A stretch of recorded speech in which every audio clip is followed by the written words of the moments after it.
Kila aliye Mtanzania, hii nchi ni yake. Watanzania wote watasikilizwa kwa nidhamu katika ofisi za umma. Watasikilizwa kwa nidhamu katika ofisi za umma.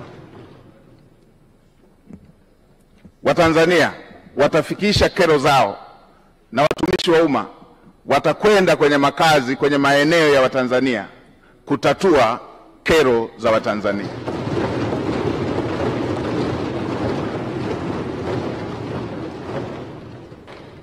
Ukiondoa miaka 32 hiyo niliyoielezea, miaka takriban 18, maisha yangu yamezungukwa na wahitaji kuliko walioridhika. Nikiwa na watoto takriban 100 nao kaa nao, na bweni la wanawake na wanaume, wasichana na wavulana hapa. Natambua mahitaji na uhitaji wa Watanzania. Naitambua. Kwa kutambua hilo, naamini yale yaliyo dira ya Mheshimiwa Rais katika kutatua kero za Watanzania, niwahakikishie Watanzania nitasimamia kwa uadilifu, nitasimamia kwa jitihada, nitasimamia kwa kuhakikisha kwamba hayo yanatimia.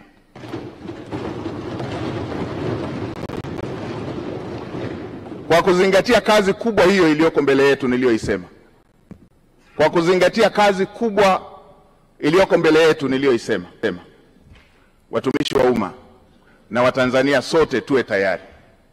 Lazima tuende kwa gia ya kupandia mlima.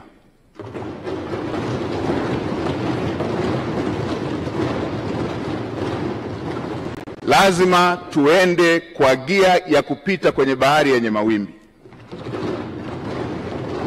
Lazima tuende kwa gia ya kupita kwenye anga lenye mawingu.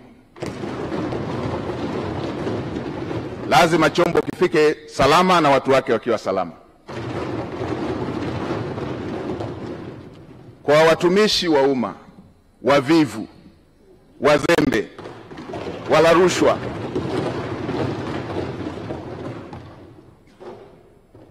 na wenye lugha mbaya kwa Watanzania, tuwe tayari. Wavivu wote, wazembe wote ndani ya ofisi za umma,